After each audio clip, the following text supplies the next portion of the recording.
Why should God need power anyway? Power is what you utilize when you have a problem, a hurdle to jump, a need in your life. If God is able to manipulate matter and energy with some spiritual magic, then what good is power? To admit that God uses power is to concede that God has problems, needs, and physical challenges. Why drown the human race with a flood? Why not just make them disappear? Why make the earth split open to swallow the followers of Korah? Why not just whisper to Moses to expel them from the tribe? One answer is that maybe God gets a kick out of seeing people tortured in horrible ways.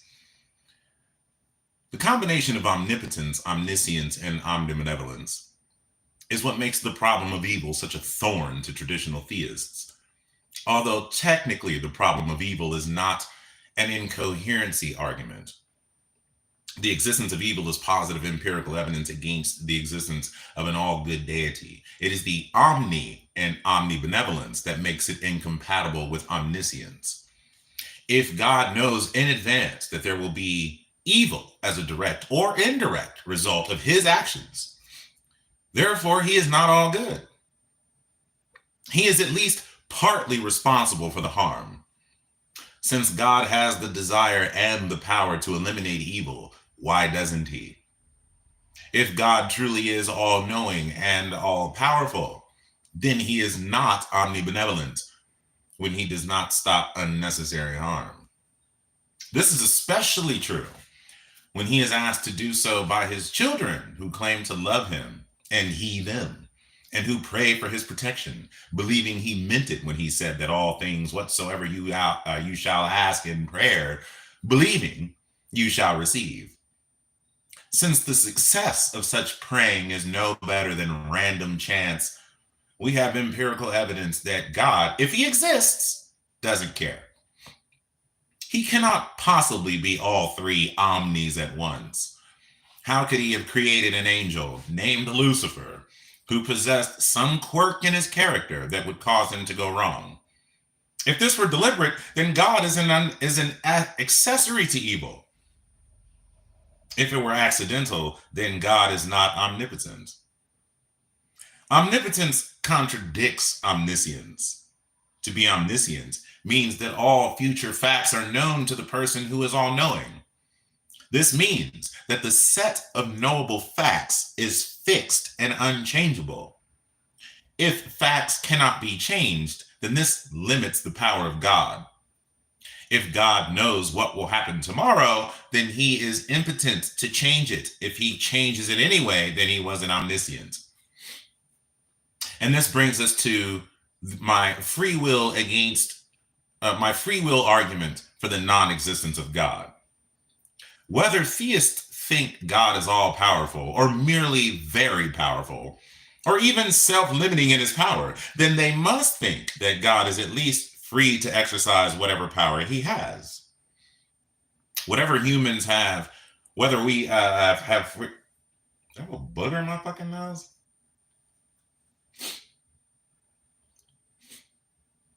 I guess not. Maybe it was just a hair. I'm fucking old. Anyway, whether humans have free will or not is a good question. Atheists as well as theists disagree about that. But there are very few believers, if any, who think God himself does not have free will. God is usually defined as a person, after all. And we normally think of a person as having the ability to make decisions, which requires some concept of freedom, whether real or illusory. Since God, I swear to God, dude. I think...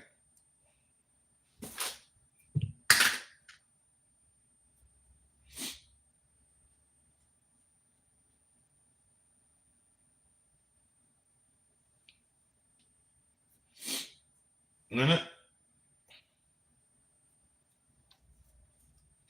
This is fucking gross, but I don't give a fuck. Whatever, we all fucking do it. We don't all do it live, but whatever. I don't know. It just feels like something's there, you know? Anyway. Since God, according to theists, is not illusory and is the perfect person, then he has perfect freedom. or so you would think. Otherwise, Christians are worshiping a robot. In order to make a freely chosen decision, you have to have at least two options, each of which can be avoided while the other or another is selected. To be able to freely choose, there has to be a period of uncertainty or indeterminacy during which the options remain open and during which you could change your mind before it's too late. Free will, if it exists, requires that you not know the future. However, if you are omniscient, you already know all of your future choices and you are not free to change what you know in advance. You cannot make decisions. You do not have a period of uncertainty and flexibility before selecting. You do not have free will. If you do change what you thought you knew in advance, exercising the prerogative of omnipotence, then you were not omniscient in the first place. You can't have both free will and omniscience. Okay, if God is defined as having free will and knowing the future, then God doesn't exist. It's a logical impossibility. By the way, this contributes to my compatibilist position on human free will. Not all atheists agree with me. I am a determinist, which means that I don't think complete libertarian free will exists. Neither do I. Since we don't know the future, and it probably is good that we don't, because it is the attempt to anticipate the future that makes our survival machine minds what they are. We have the illusion of free will, which to me is what free will actually means. I admit that my definition of free will is subject to debate. To me, acting as if we have it while openly admitting that we don't is a good strategy for getting through life and making moral judgments based on quote unquote freely chosen motives, which also provides for accountability. In any event, if we knew the future, we would not be arguing whether free will exists. It shouldn't bother us that we don't have actual free will because neither does God, if he is omniscient. Omnipresence is also a problem. To be present means for matter and or energy to occupy space-time at some spatial coordinates at a particular point in time.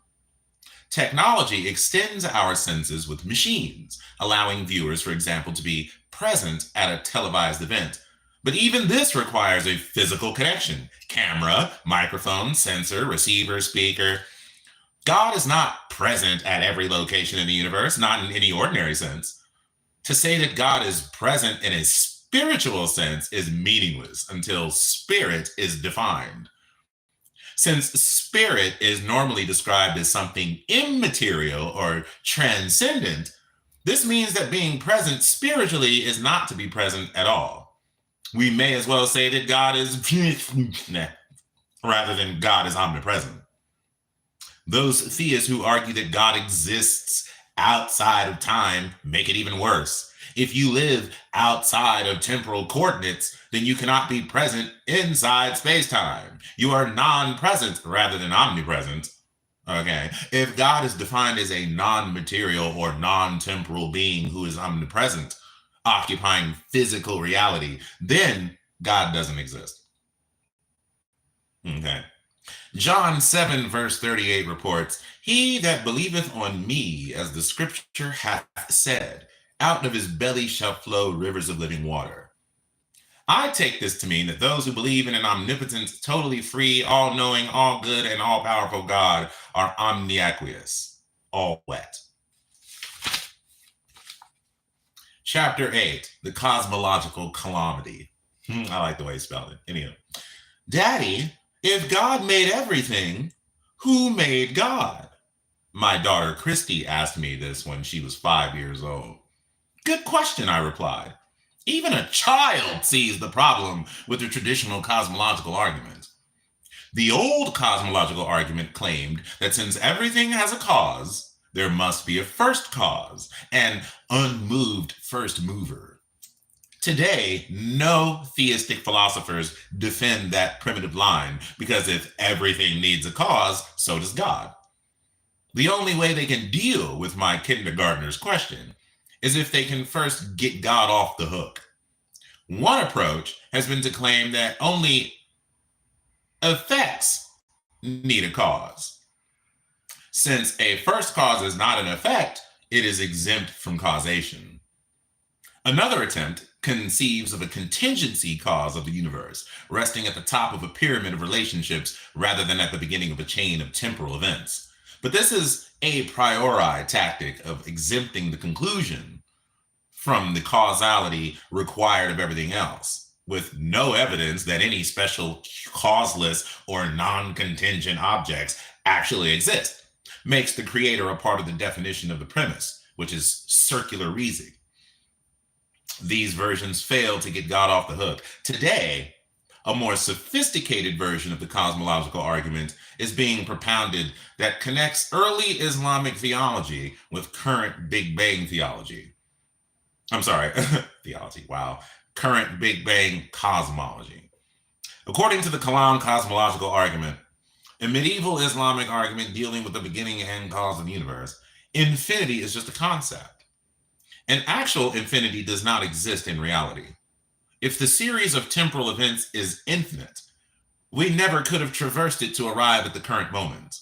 Yet we have reached this moment. Therefore, the series of events must have had a beginning.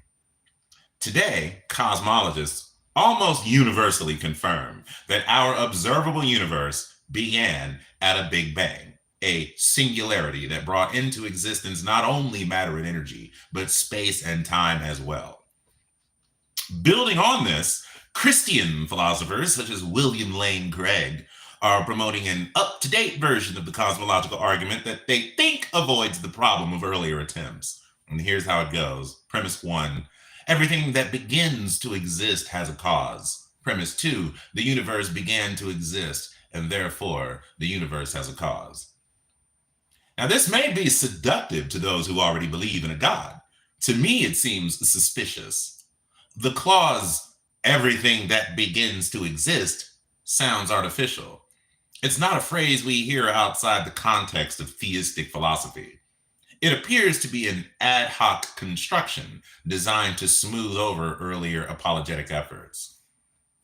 The curious clause, everything that begins to exist, implies that reality can be divided into two sets, items that began to exist and items that do not begin to exist. In order for the cosmological argument to work, not beginning to exist cannot be empty, but more important, it must accommodate more than one item to avoid being simply a synonym for God. If God is the only object allowed in the non-beginning to exist category, then it's simply just a synonym for God. As with the earlier failures, this puts God into the definition of the premise of the argument that is supposed to prove God's existence. And we are, in fact, begging the question.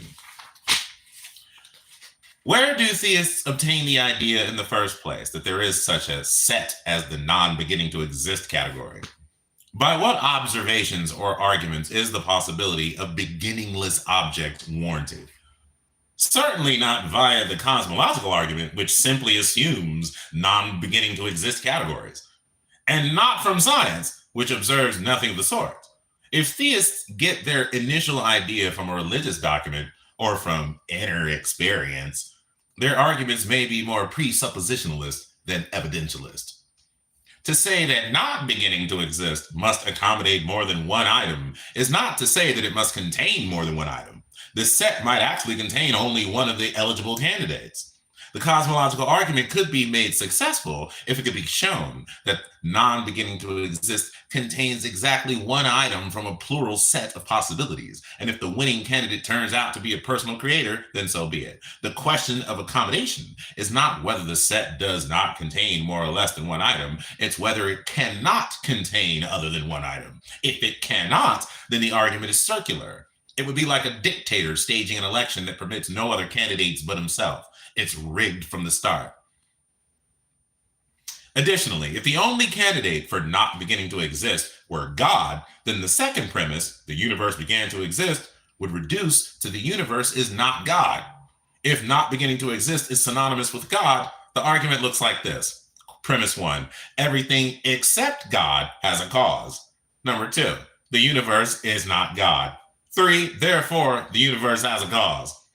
This is logical, if not very useful. The circular reasoning is revealed when theists build upon this point. Based on the above universe has a cause conclusion, Craig argues for a personal creator. Here's what he says. We know that this first event must have been caused. The question is, how can a first event come to exist if the cause of that event exists changelessly and eternally? Why isn't the effect as co-eternal as the cause? It seems that there is only one way out of this dilemma, and that is to infer that the cause of the universe is a personal agent who chooses to create a universe in time. Philosophers call this type of causation agent causation, and because the agent is free, he can initiate new effects by freely bringing about conditions which were not previously present. This appeal to a personal creator depends on the premise that we know this first event must have been caused. However, as we have shown, if God is the only item allowed in the not beginning to exist category, the argument effectively, if not intentionally, begs the question. In order to avoid begging the question, theists must produce one or more real or hypothetical candidates other than God for not beginning to exist. We have no experience of any not beginning to exist objects in the natural universe. How could we? Nor can we propose anything hypothetical that does not begin to exist as a real item in the natural universe. We can't have such a thing within the natural universe if begin means begin in time, because time itself is a result of the Big Bang. No item in the natural universe transcends time, so it cannot not begin to exist. You know what I mean? Assuming the current Big Bang cosmology is correct, it would be incoherent to say that something happened before time began, because the concept of before is contingent upon the existence of time itself. But perhaps there could be something outside the natural universe that would be accommodated by not beginning to exist besides God. Craig seems to allow this ontological possibility when he infers that the external cause of the universe is an agent causation, implying that it might be otherwise. Not beginning to exist might be open to an impersonal force as well as a personal force, or a number of impersonal and personal forces.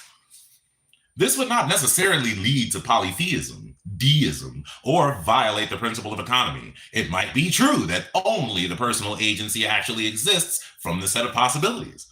If theists, however, allow the theoretical possibility of an impersonal transcendent object and not beginning to exist, and if they have not convincingly eliminated it or them from this set of actual items in not beginning to exist, then they must remain open to the possibility that the origin of the universe could be explained in a purely naturalistic manner.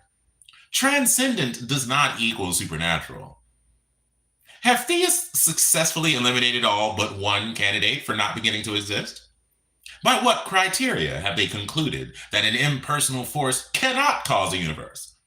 After all, experience within the universe shows us that many impersonal causes create many natural effects.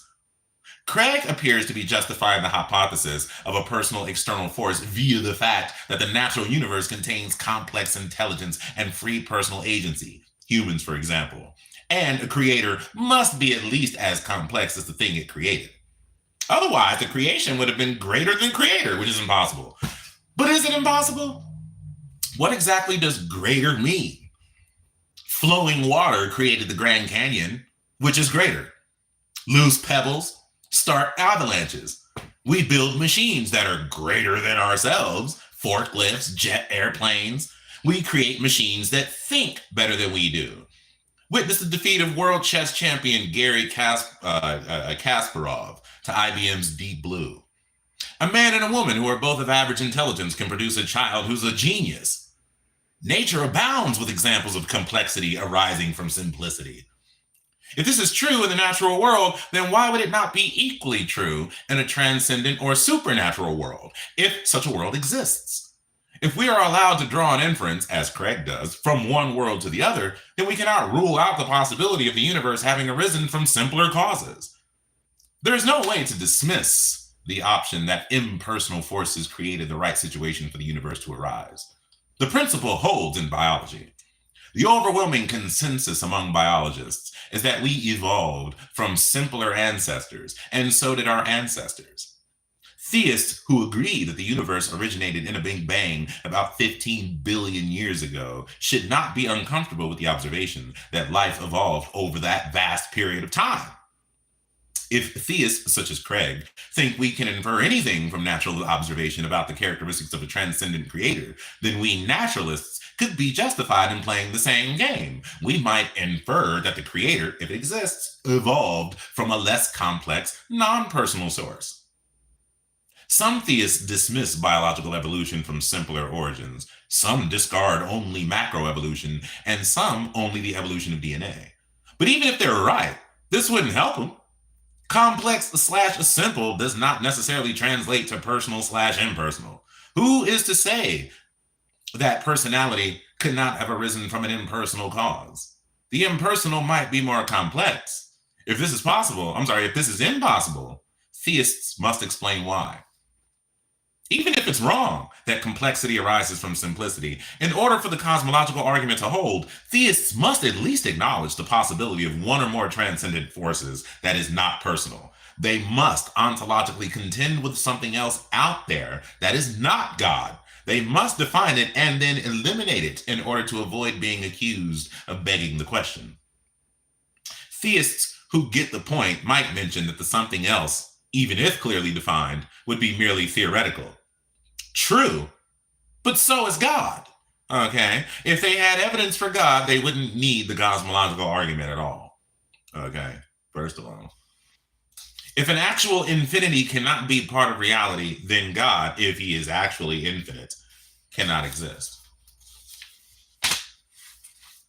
To get around this problem, some theists insist that God is not a part of actual reality. They regularly talk about a place beyond the universe, a transcendent realm where God exists outside of time. Dr. Craig rapturizes that the universe has a cause.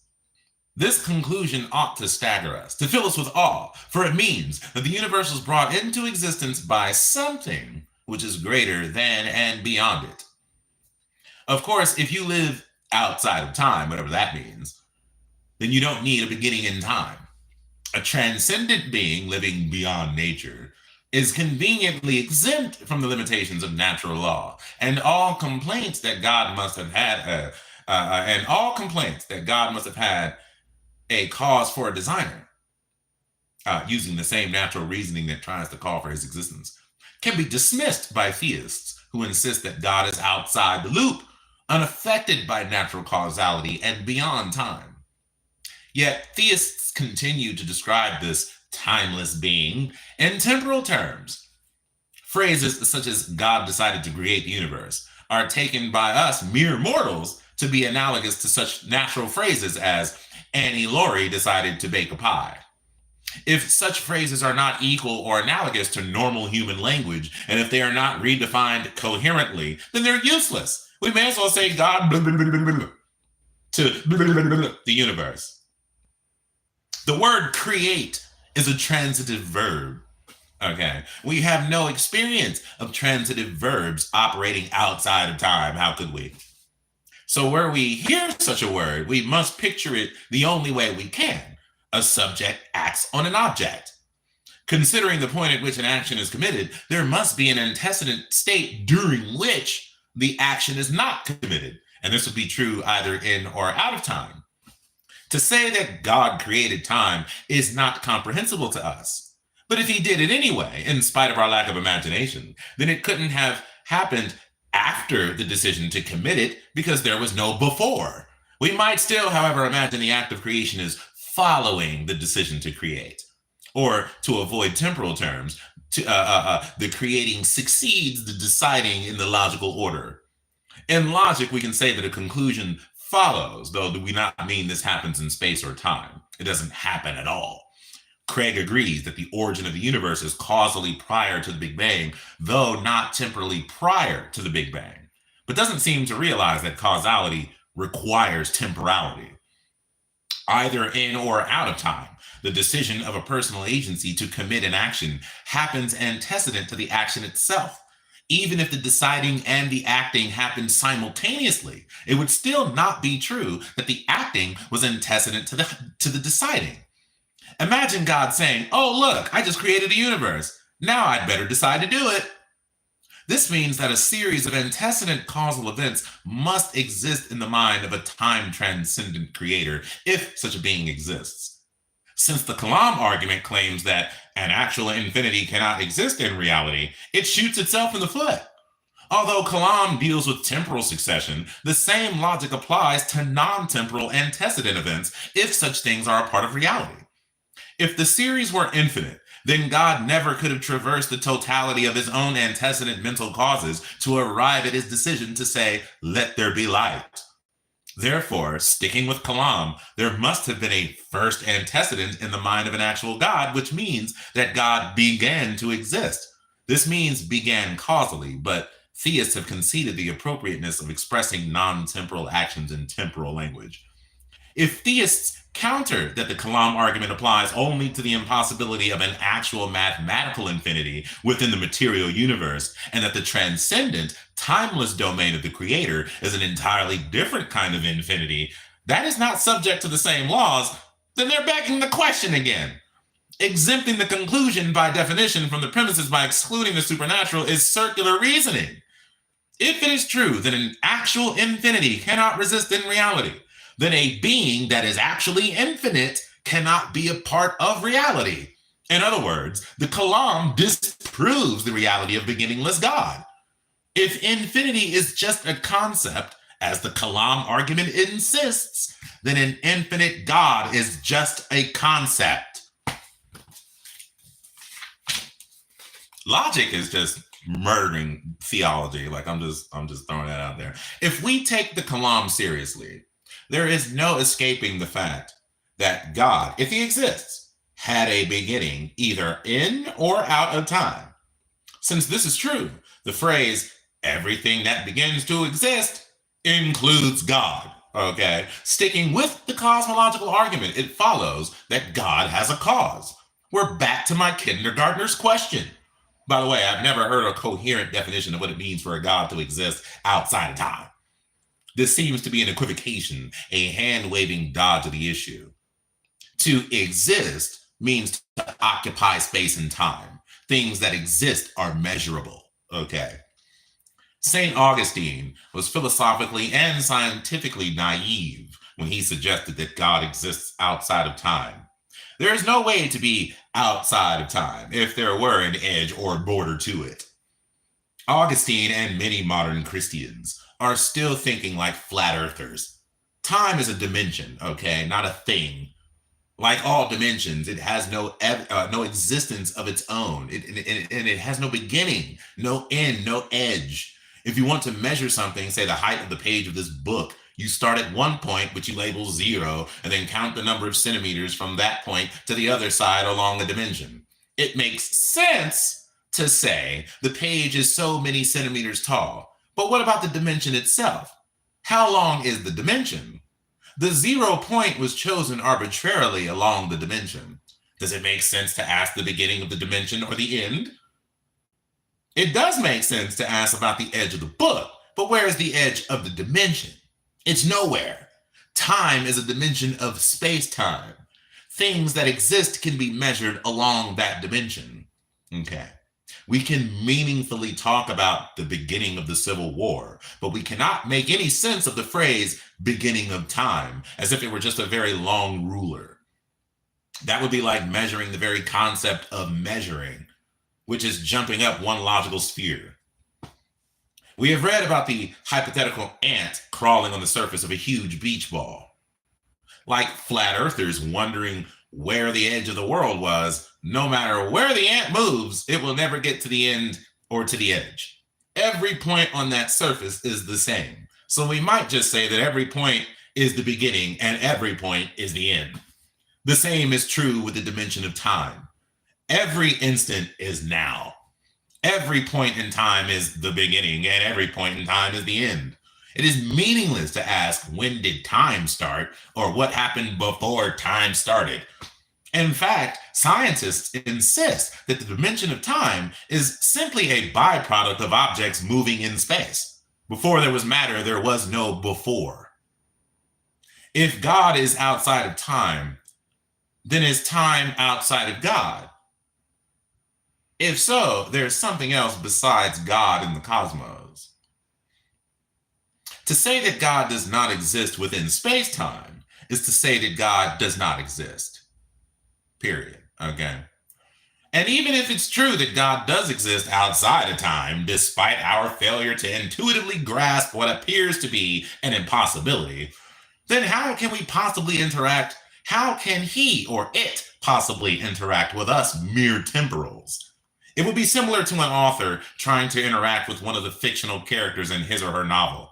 Okay, you can't get there from here. At this point, the theist might remind us that we do have scientific knowledge of the beginning of the universe, but we have no such evidence regarding God. That is true, but it is self-incriminating. Yes, science is a material endeavor. It is impossible to probe the supernatural, whatever that is, with the tools of the natural world. But to say that we have no evidence that God has a beginning is to underscore the fact that we have no evidence about God at all. The Kalam argument was being propounded a millennium before scientists embraced the Big Bang, and its merits were then, as now, non-scientific. Another way to show that the Kalam argument may be mere wordplay is to identify the supernaturalistic assumptions hidden in the second premise. Here's the argument again. Premise 1, everything that begins to exist has a cause. Premise 2, the universe began to exist. Therefore, the universe has a cause. Notice how the words everything and universe are paired. In this syllogism, the two terms are considered to be of the same essence, at the same logical level. As an analogy, consider the following faulty arguments. All apples that fall from trees become bruised. This orange fell from a tree. Therefore, the orange is bruised. This argument is wrong because we're comparing apples and oranges. An orange is not a member of this set of apples. The universe, to philosophers, is the set of all things. A set is a collection of items. A set can be a member or a subset of another set, and it can be considered a subset of itself. But a set cannot meaningfully be a member of itself. Yet the cosmological argument treats the universe as if it were an item in its own set. The first premise refers to everything, and the second premise treats the universe as if it were a member of the set of things. But since a set should not be considered a member of itself, the cosmological argument is comparing apples and oranges. You can't draw an inference or law from the relationships between items in a set that applies to the set as a whole. The fact that each member of an orchestra plays in harmony with all other members of that orchestra does not mean that all orchestras play in harmony with each other. The fact that a distance of 2 separates each number in the set of even numbers from its immediate neighbors does not mean that the set of even numbers is separated from its neighbors by a distance of 2. Such thinking inaptly transfers a truth from one level to another level. When you say that everything that begins to exist has a cause, you can't pull yourself by your bootstraps and say that the set of all these things, the universe, even if it did have a beginning of sorts, must follow the same rules or maintain the same relationships as the item that it contains. To illustrate, consider another faulty argument that uses the word began. Premise 1, every nation began with a revolution. Premise 2, the alliance of all nations began 10 years ago. Therefore, there was a revolution 10 years ago. This is illogical because the alliance of all nations is not an individual nation, and the word began means something entirely different when it's applied to the set as a whole. Likewise, in the cosmological argument, the clause begins to exist should not mean the same thing when applied to the universe that it means when applied to individual things within the universe. Explaining the Kalam cosmological argument, Craig writes, quote, "The logic of the argument is valid and very simple. The argument has the same logical structure as the argument, all men are mortal, Socrates is a man, therefore Socrates is mortal. So the question is, are there good reasons to believe that each of the steps is true? I think there are. But this is not right. The all men are mortal argument does not have the same logical structure as the Kalam. Socrates is a man because the universe is not a thing. The argument would have the same logical structure as the Kalam if it said, all men are mortal, the human race is made of men, therefore the human race is mortal.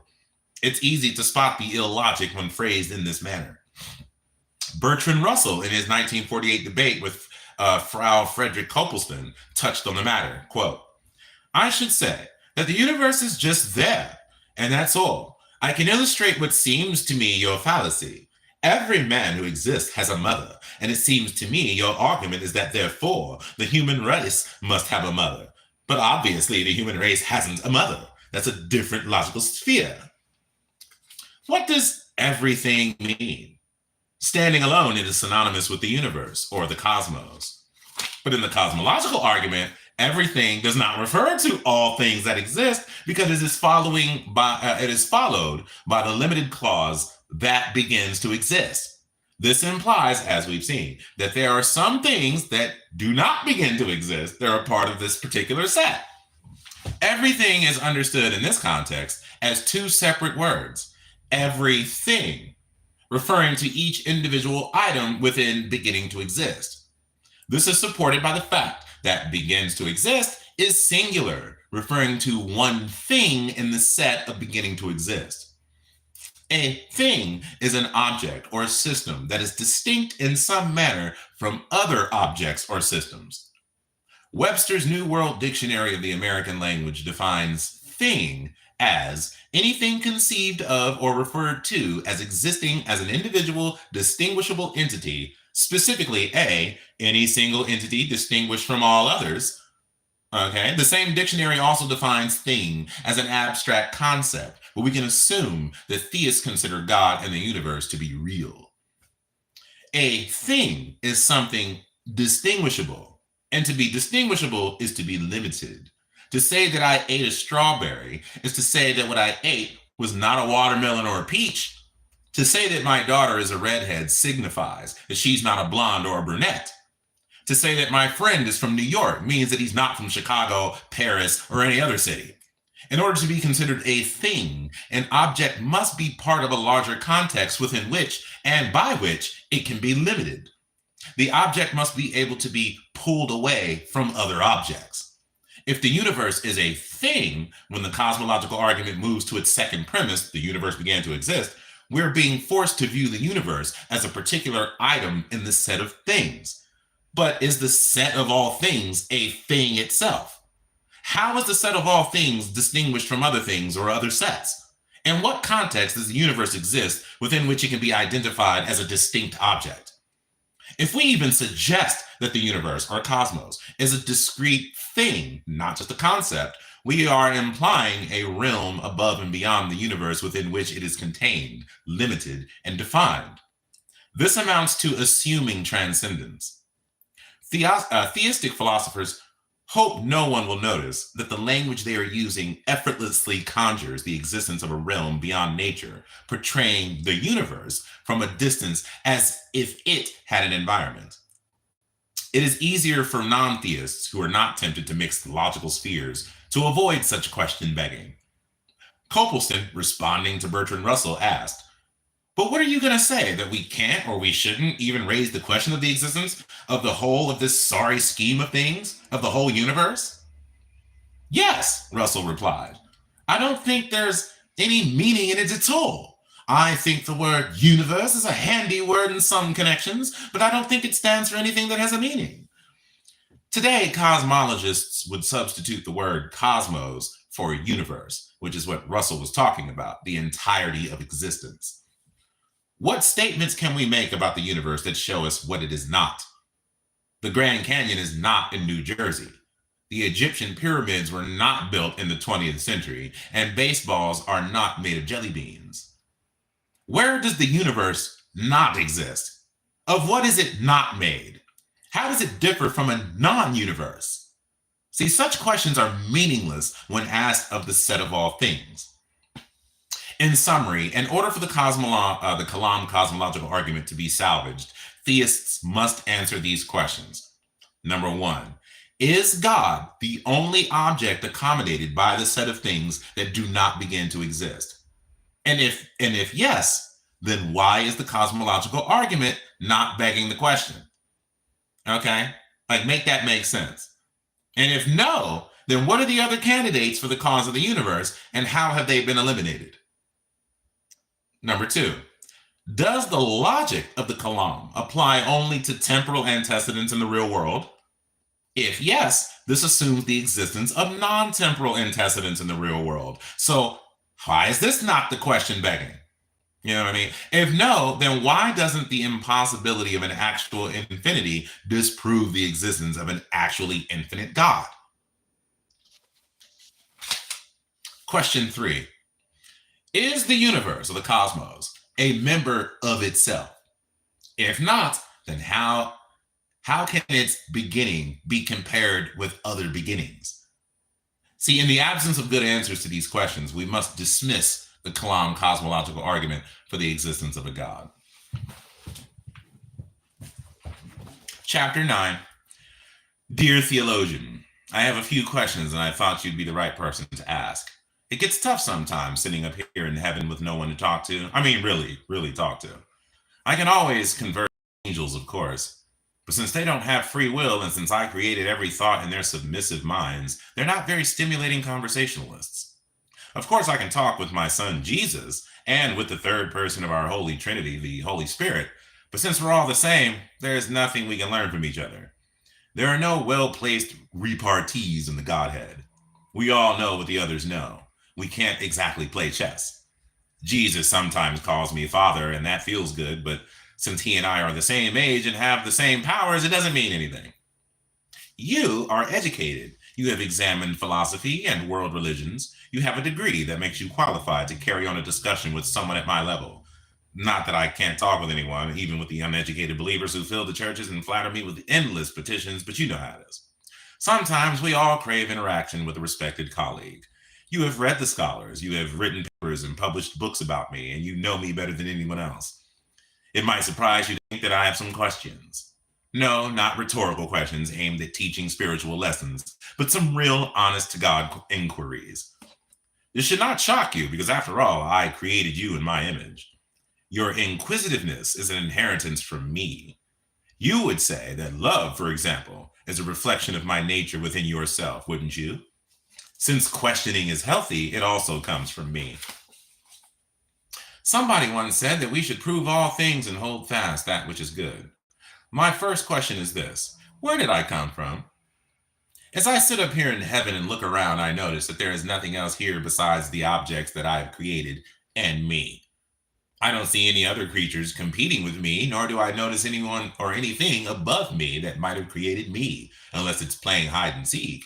In any event, as far as I know, there is nothing else but me in 3 persons and my creations. I have always existed, you say. I did not create myself, because if I did, then I would be greater than myself. So where did I come from?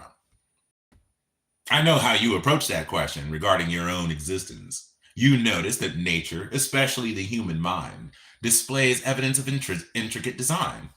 You've never observed such design apart from a designer. You argue that human beings must have had a creator, and you will find no disagreement from me.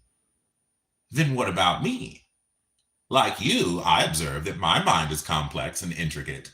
It is much more complex than your mind. Otherwise, I couldn't have created your mind. My personality displays evidence of organization and purpose. Sometimes I surprise myself at how wise I am. If you think your existence is evidence of a designer, then what do you think about my existence? Am I not wonderful? Do I not function in an orderly manner? My mind is not a random jumble of disconnected thoughts. It displays what you would call evidence of design. If you need a designer, then why don't I? You might think such a question is blasphemy, but to me, there is no such crime. I can ask any question I want, and I think it is a fair one. If you say that everything needs a designer and then say that not everything, me, needs a designer, aren't you contradicting yourself? By excluding me from the argument, aren't you bringing your conclusion into your argument? Isn't that circular reasoning? I'm not saying I disagree with your conclusion. How could I? I'm just wondering, why is it proper for you to infer a designer while it is not proper for me?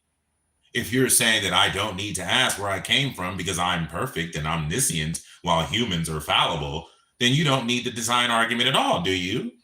You've already assumed that I exist. You can't You can make such an assumption, of course, and I would not deny you the freedom. Such a priori and circular reasoning might be helpful or comforting to you, but it does me little good. It doesn't help me figure out where I came from. You say that I am eternally existent, and I might not object to that, actually, if I knew what that meant. It's hard for me to conceive of eternal existence. I just can't remember back that far. It would take me an eternity to remember back to an eternity, leaving me no time to do anything else. So it's impossible for me to confirm if I existed forever. And even if it is true, why is eternal greater than temporal? Is a long sermon greater than a short sermon? What does greater mean? Are fat people greater than thin people? Or old people greater than the young? You think it is important that I have always existed. I'll take your word for it for now. My question is not with the duration of my existence, but with the origin of my existence. I don't see how being eternal solves the problem. I still want to know where I came from. I can only imagine one possible answer, and I would appreciate your reaction. I know that I exist. I know that I could not have created myself. I also know that there is no higher God who could have created me. Since I can't look above myself, then perhaps I should look below myself for a creator. Perhaps, and this is speculative, so bear with me, perhaps you created me.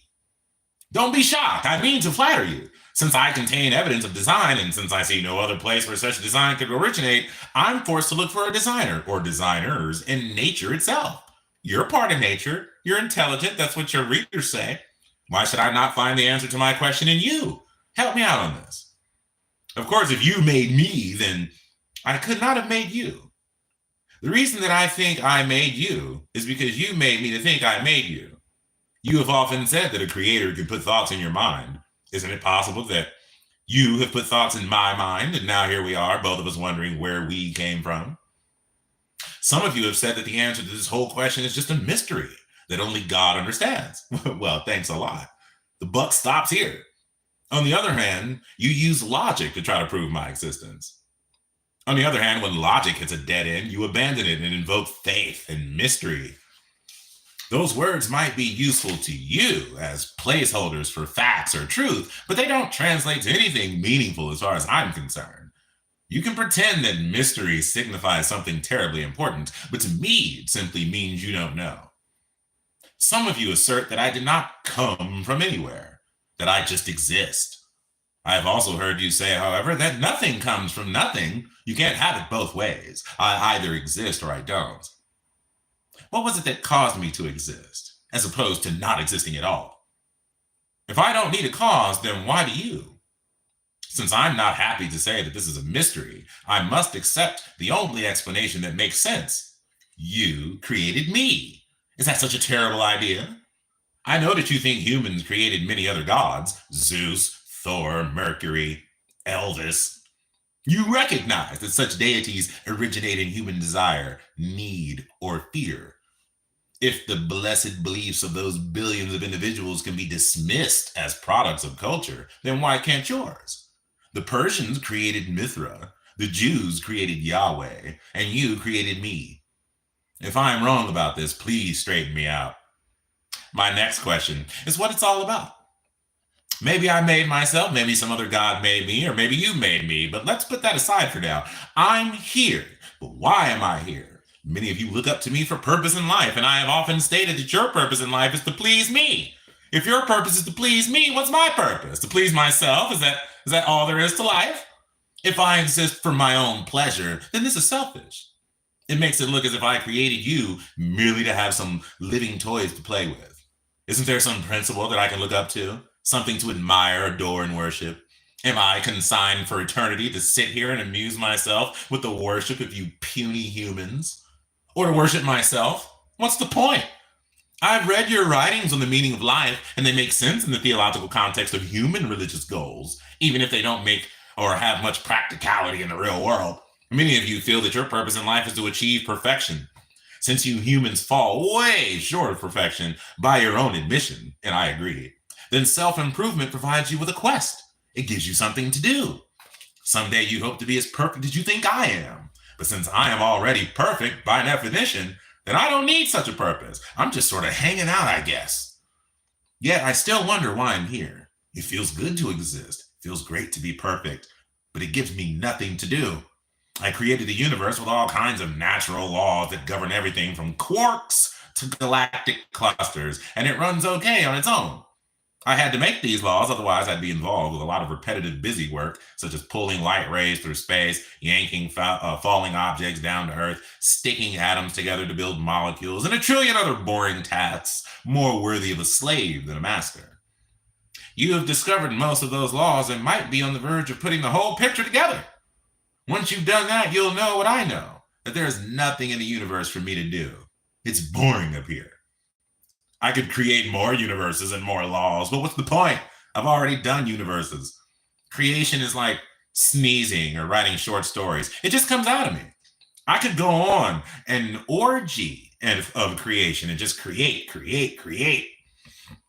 After a while, a person gets sick of the same thing. Like when you eat a whole box of chocolates and discover that the last piece doesn't taste as good as the first.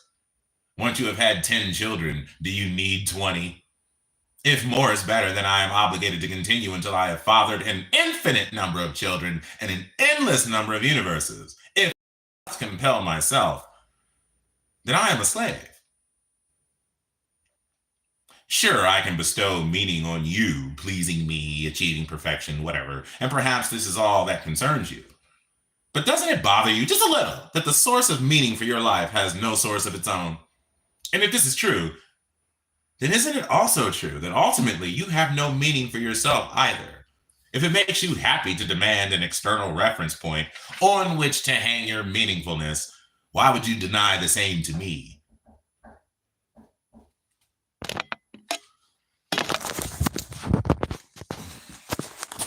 That's the best reason that you have that there is no creator. That doesn't make any sense. It's the null hypothesis. That's, you know what I mean? Like you start off like, well, clearly there is no evidence for a God, but you're saying that there is one. You know what I mean? It's like we're standing in an empty house, like in an empty living room. And you're like, dude, there's a ghost in here. And we're like, no, what? No, there's not. You're like, I swear there's a ghost in here. So it's on you to be like, all right, well, here's the ghost. Like, show us the ghost. Like, it's not up to us to be like, here's how there's no ghost in here. Like, that's not how this works. Like, we all assume that there's no ghost in here. Like, that's the null hypothesis. You're the one saying that there's something weird going on, so prove it. Like, okay, that's how this works. In fact, that's how this works in every other element of your life.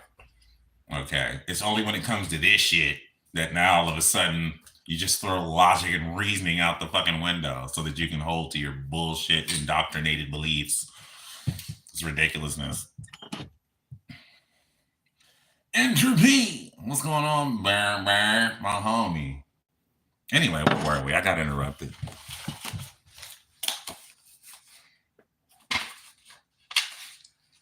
But I don't even remember where I left off. Oh wait, hold on. We must have been over here. Why would you deny this enemy? I also want to be happy and find that happiness is something other than myself. Is that a sin? On the other hand, if you think that I have the right and the freedom to find happiness in myself and in the things I created, then why should you not have the same right? You, whom I have created in my image. I know that some of you have proposed a solution to this problem. You call it love. What? What the fuck is, what the hell? Anyhow. You call it love. You think I'm lonely up here and that I created humans to satisfy my longing for a relationship with something that is not myself.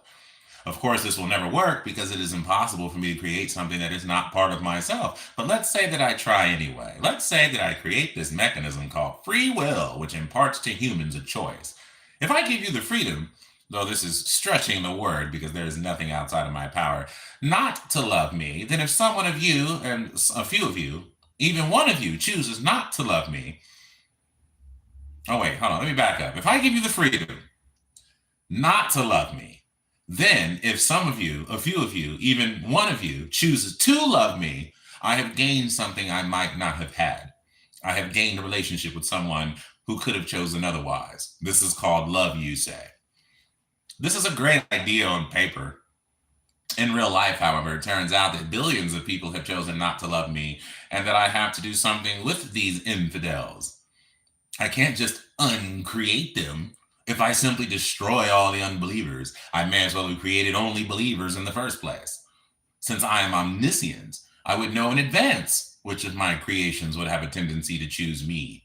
This would produce no conflict with free will, since those who would not have chosen me would have eliminated simply, would have been eliminated simply by not having been created in the first place. This seems more compassionate than hell. You can't have a love relationship with someone who is not your equal. If you humans don't have a guaranteed eternal soul like me, then you are worthless as companions. If I can't respect your right to exist independently and your right to choose something other than me, then I couldn't love those of you who do choose me. I would have to find a place for all those billions of eternal souls who reject me, whatever their reasons might be. Let's call it hell. A place that is not God. A place that is not me. I would have to create this inferno, otherwise neither the unbelievers nor I could escape each other. Let's ignore the technicalities of how I could manage to create hell and then separate it from myself, apart from whom nothing else exists.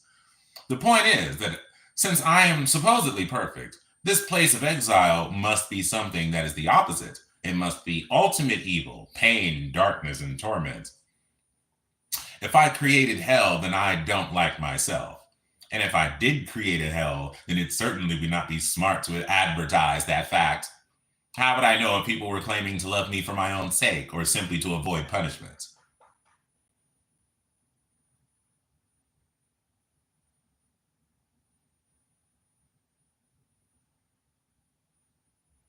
Was that someone at the door?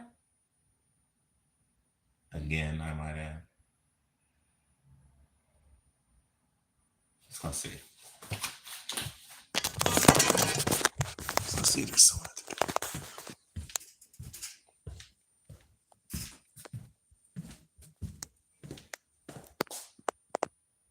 Nope. Well, there's YouTube. Okay.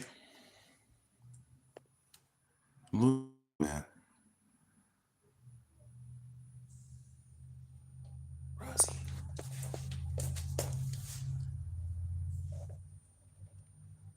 Hey, Rosie.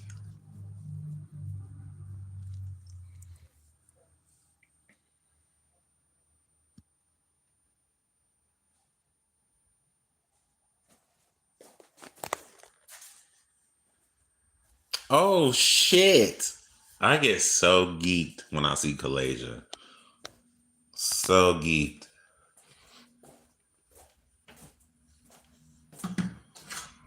That ain't me. I see you.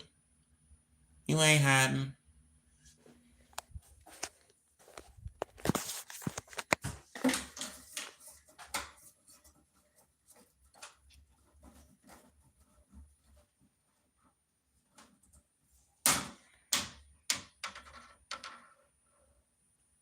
I live across a field, bro. A big dumbass, like soybean field. Oh, damn. I'm sorry to hear that, Kalasia. Yeah, I can't either, oddly wicked. Same here, Josh.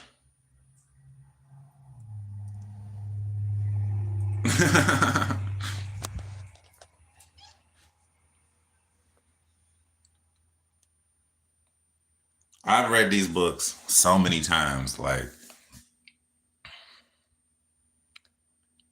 and yet,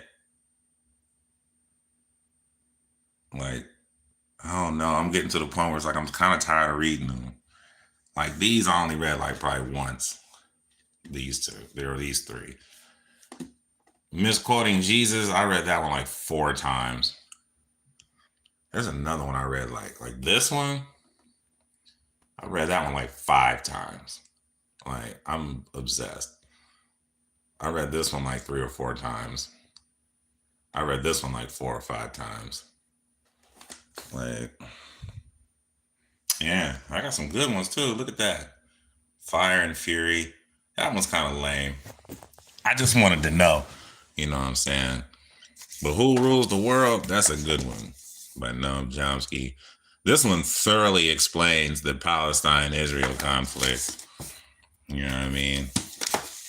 But so does this one. Well, not that one. This one. Gaza by Norman Finkelstein. This one's like really goes into it. But he used so many big words in there. It's like, God damn, who the fuck talks like this? And of course, you know what I'm saying? Medicare for All, A Citizen's Guide. This is a really good one. I should probably have read this one more than once. I might have read it twice, to be honest.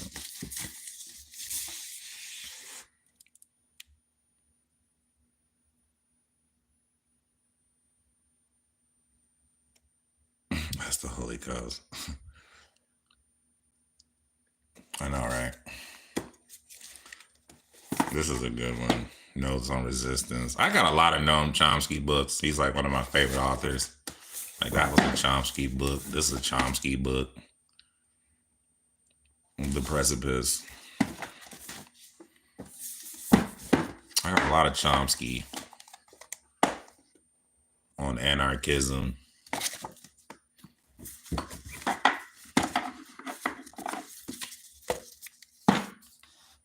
It is the responsibility of intellectuals to speak the truth and to expose lies by Noam Chomsky. I've read a lot of Chomsky. It's my favorite Chomsky book.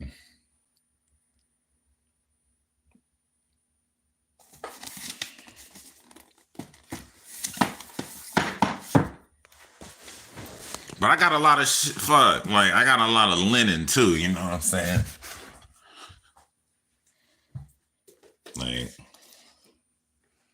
State and Revolution by Lenin, Imperialism, the Highest Stage of Capitalism by Lenin, What is to be Done by Lenin.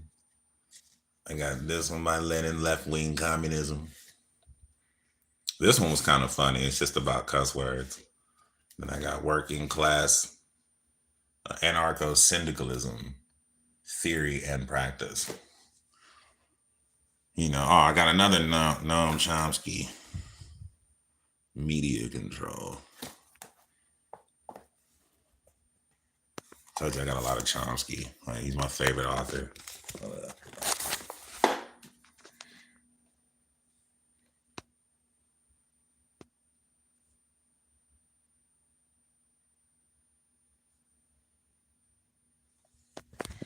I got this one.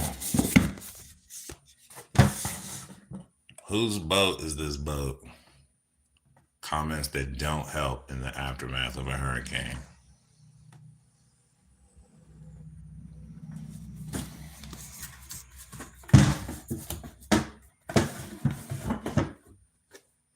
Then I got my Communist Manifesto and Das Kapital.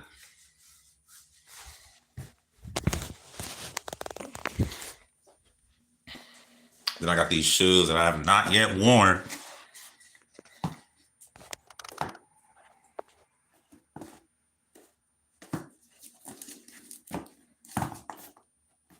I ain't even worn them. Like, okay, that's just from sitting here on the floor. But yeah, man, I ain't even wore these motherfuckers yet. I'm thinking about giving them to my little brother. I just don't know what size shoe he wear. Ain't that right, Petunia?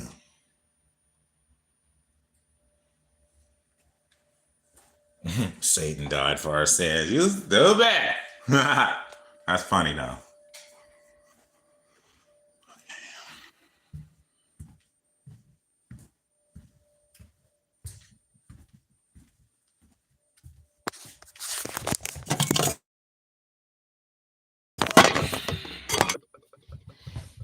Yeah, I got 4 cats.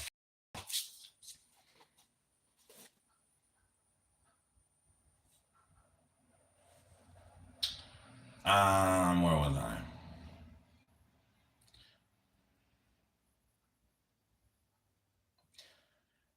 And if I did create a hell, then it certainly would not be smart to advertise that fact. How would I know if people were claiming to love me for my own sake, or simply to avoid punishment? How can I expect someone to love me who is afraid of me? The threat of eternal torment might scare some people into obedience, but it does nothing to inspire love. If you treated me with threats and intimidation, I would have to reconsider my admiration for your character. How would you feel if you had brought some children into the world knowing that they were going to be tormented eternally in a place you built for them? Could you live with yourself? Wouldn't it have been better not to have brought them into this world in the first place? I know some of you feel that hell is just a metaphor. Do you feel the same way about heaven? Anyway, this whole love argument is wrong. Since I'm perfect, I don't lack anything. I can't be lonely. I don't need love. I don't even want to be loved because to want is to lack.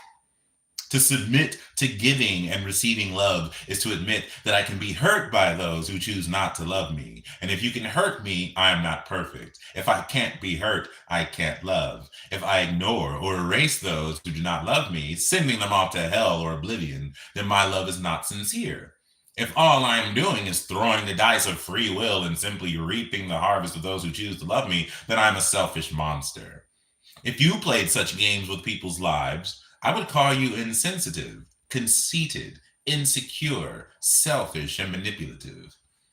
I know you tried to get me off the hook. You explained that yours truly is not responsible for the sufferings of unbelievers because rejection of God is their choice, not mine.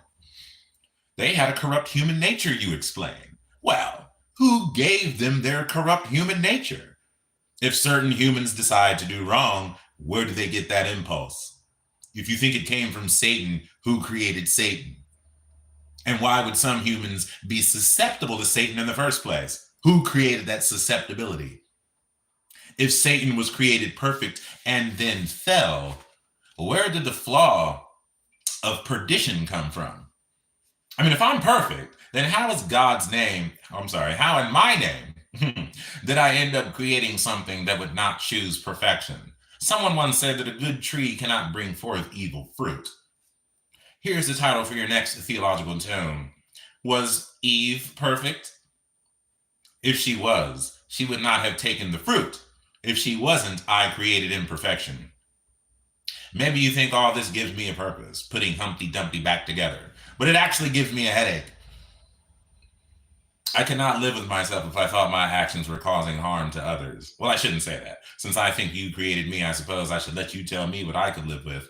If you think it is consistent with my character to tolerate love and vengeance concurrently, then I have no choice.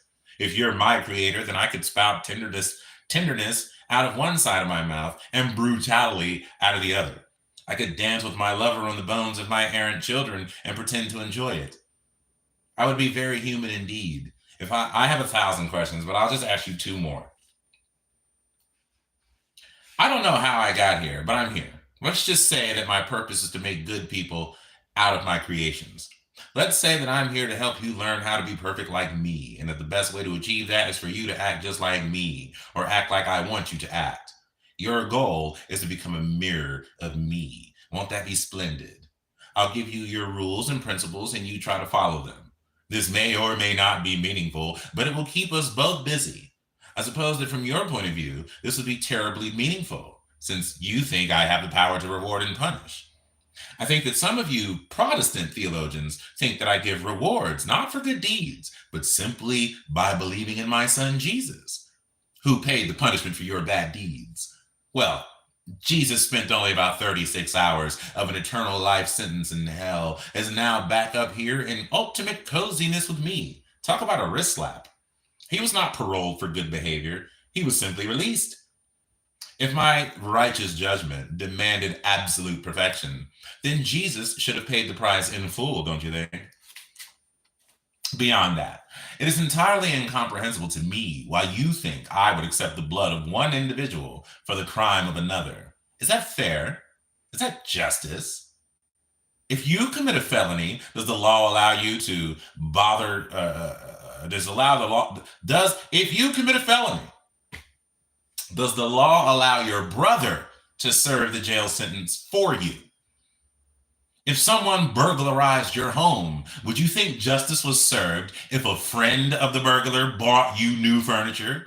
Do you really think that I am such a bloodthirsty dictator that I will be content with the death of anyone for the crime of another? And are you so disrespectful of justice that you would happily accept a stand in for your crimes? What about personal responsibility? Should I welcome believers into heaven who have avoided the wrath for their own actions? Something's way out of kilter here. But let's ignore these objections. Let's assume that Jesus and I worked it all out and that evil will be punished and good rewarded. How do I know the difference? You are insisting that I not consult any rule book. You're asking me to be the final authority. I must simply decide, and you must trust my decision. Am I free to decide whatever I want? Suppose I decide that I would like to honor me with a day of my own. I like the number 7. I don't know why. Maybe because it's the first useless number. Let's divide the calendar into groups of 7 days and call them weeks. For harmony, I'll divide each lunar phase into roughly 7 days. The last day of the week, or maybe the first day, I don't care. I'll set it aside for myself. Let's call it the Sabbath. This all feels good. So, I suppose it is the right thing to do. I'll make a law ordering you to observe the Sabbath. And if you do it, then I'll pronounce you good people. In fact, I'll make it one of my 10 commandments, and I'll order your execution if you disobey it. This all makes perfect sense, though I don't know why. Help me out here. How am I supposed to choose what's moral? Since I can't consult any authority, the thing to do, it appears, is to pick randomly. Actions will become right or wrong simply because I declared them to be so. If I whimsically say that you should not make any graven or molten images of anything that is in heaven above, or that is in the earth beneath, or that is in the water under the earth, then that's that. If I decide that murder is right and compassion is wrong, you'll just have to accept it. Is that all there is to it? I just decide willy-nilly what is right and wrong? Or worse, I decide based on whatever makes me feel good. I've read in some of your literature that you denounce such self-centered attitudes. Some of you say that since I'm perfect, I can't make any mistakes. Whatever I choose to do must be right or wrong, and in accordance with my nature. And since I'm perfect, then my choices will be perfect. In any event, my choices will certainly be better than your choices, you feel. But what does perfect mean? If my nature is perfect, then I am living up to a standard. If I am living up to a standard, then I am not God. If perfection means something all by itself, apart from me, then I am constrained to follow its path. If, on the other hand, perfection is defined simply as conformity to my nature, then it doesn't mean anything. My nature can be what it wants, and perfection will be defined accordingly. Do you see the problem here? If perfection equals God, then it is just a synonym for God, and we can do away with the word. Actually, we can do away with both words. Take your pick. If I'm perfect, then there are certain things that I cannot do. If I'm not free to feel envy, lust, or malice, for example, then I'm not omnipresent. Okay? I cannot be more powerful than you if you can feel and do things that I can't. Additionally, if you feel that God is perfect by nature, what does nature mean? The word is used to describe the way things are or act in nature. And since you think that I am above nature, you must mean something else, something like character or attributes. To have a nature or character means to be one way and not another. It means that there are limits. Why am I one way and not another? Okay. How did it get decided that my nature will be what it is? If my nature is clearly defined, then I'm limited. I'm not God. If my nature has no limits, as some of you suggest, then I have no nature at all. And to say that God has such and such a nature is meaningless. In fact, if I have no limits, then I have no identity. If I have no identity, then I do not exist. Who am I? This brings me back to the conundrum. If I don't know who I am, then how can I decide what is right? Do I just poke around in myself until I come up with something? There is one course I could pursue, and some of you have suggested this for yourselves. I could base my pronouncements on what is best for humans.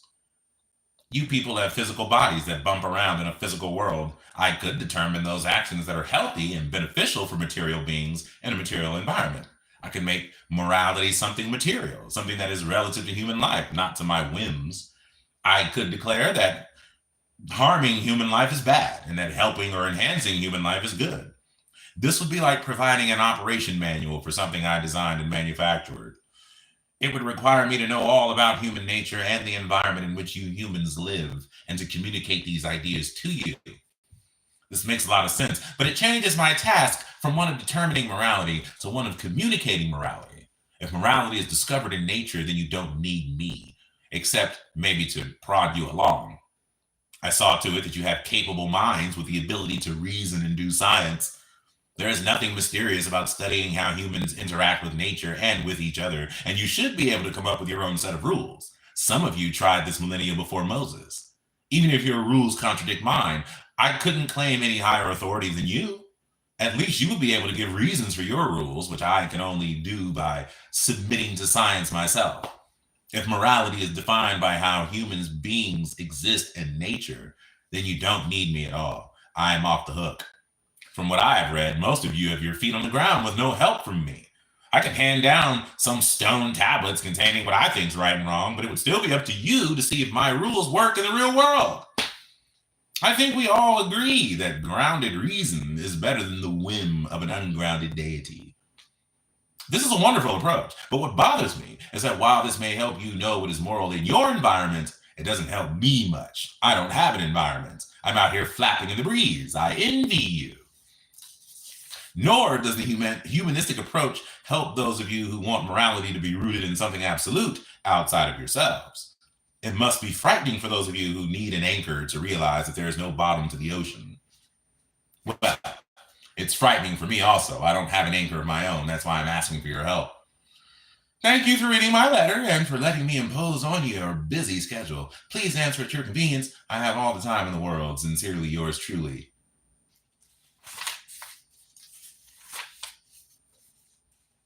What's wrong with Christianity? Chapter 10. The Bible and Morality.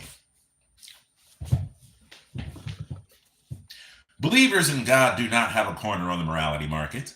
During all my years of preaching, I simply assumed that the Bible was the rock-solid foundation of morality, and it never crossed my mind to examine that assumption. Yet, as I morphed from faith to reason, I started looking at the Word of God in a different light. In the next chapter, I lay out a natural basis for morality, how to be good without God, and show how we non-believers actually have a better grasp of ethics than those who take the Bible seriously. But first, I need to shine the light on why I no longer consider the Bible to be a good book. The word moral appears nowhere in the Bible. Neither does morality, ethics, or ethical. To inquire if the Bible is a good moral guide is to ask a question that originates outside the Bible. This does not mean that the Bible has nothing to say about behavior. The phrase "to do right" appears throughout Scripture, but this is usually followed by "in the sight of the Lord." To do right in one's own eyes is considered evil. There are a few passages that talk about doing that which is right or good without an explicit connection to deity, but taken in the general context of biblical theology, all behavior that Christians and Jews consider to be good is measured against the righteousness of God, not against moral or ethical principles of humanity. Ironically, the first place the phrase "do right" is used in the Bible is when Abraham questioned the morality of God. Abraham argued with God and succeeded in getting him to change his mind about slaughtering innocent victims in Sodom. "That be far from thee to do after this manner, to slay the righteous with the wicked, and that the righteous should be as the wicked. That be far from thee, shall not the judge of all earth do right?" Anyway, God did change his mind about the minimum number of good people required to prevent the slaughter, but he went ahead and murdered all the inhabitants of Sodom anyway, including all of the unrighteous children, babies, and fetuses. It appears that Abraham was more moral than his God, a matter to be examined later. And his question is quite valid. Shall not the judge of all the earth do right? When a parent who smokes tells a child not to smoke, the child can be forgiven for asking, "But what about you?" If the basis for morality rests with a single entity, then what makes that entity accountable? What makes God moral? True Christians should not ask if the Bible is moral or if God is moral. If God is the source of morality, then asking if God is moral is like asking if goodness is good. To ask seriously if God or the Bible is moral is to assume that moral means something apart from God and that we already know what it means independently of the Bible. If the word moral has meaning by itself, then right and wrong can be understood apart from God, and judging the morality of God puts him under the jurisdiction of a higher level of criticism. This is true even if the judgment is favorable. To the believer, questioning the morality of God is blasphemy. It implies that the supreme judge can be judged. But of course, is God moral is a perfectly legitimate question. Not only does it make sense to free thinkers who are outside the religious circle and therefore not required to reduce it to a simple ontological tautology describing the perfection of deity, but it has to make some kind of sense to Christians, if they are honest, in order for them to be able to worship. Can you worship someone who has not earned respect? When Christians or Jews say that God is good, aren't they judging God? Don't they think his character merits praise and adoration? Or are they simply giving blind obedience to whatever happens to be omnipotence? Most of us do not consider it an admirable moral quality to praise power alone. So, if believers deem God to be good, then it must be because they have judged God to be morally worthy of respect. You can't praise what you don't admire. Okay. The questions turn out to be something of a trap for believers. If pressed, they will have to back off from judging God and will have to admit that God is moral by definition alone. It doesn't really matter how God acts. God is good because God said he is good, and we should worship him not because he has earned our admiration, but because he has demanded it. Morality is not a question with which mere human minds should wrestle. Believers insist. It is something that should be determined by the perfect, omniscient, omnipotent mind of God. Judaism, Christianity, and Islam, the revealed religions that directly or indirectly share the Jewish law, pretend to find their answer to morality in a holy book that originates from a mind that exists outside the material world. Their way to be moral is simply stated, obey scripture. Regardless of whether humanism or other naturalistic ethical systems are successful or even possible, and regardless of whether we truly need an external moral code, the question can still be raised about the adequacy of any particular religious solution. Is the Bible a good book? Is the Bible an acceptable guide for human behavior? The Bible is indeed filled with very specific commandments for living. Let's look at one of them. The fourth commandment says, remember the Sabbath, to keep it holy. This is one of the big 10, so it can't be ignored. At face value, it seems straightforward enough, but what exactly does it mean? How do you remember the Sabbath, and what happens if you fail? In the book of Numbers, the Lord gives a specific example of how the Sabbath law is applied, but he first explains that there's a difference between sinning deliberately and sinning accidentally, comparable to the modern idea of intent. Although this provides for varying degrees of sentencing, it does not mitigate the crime itself. A sin is still a sin.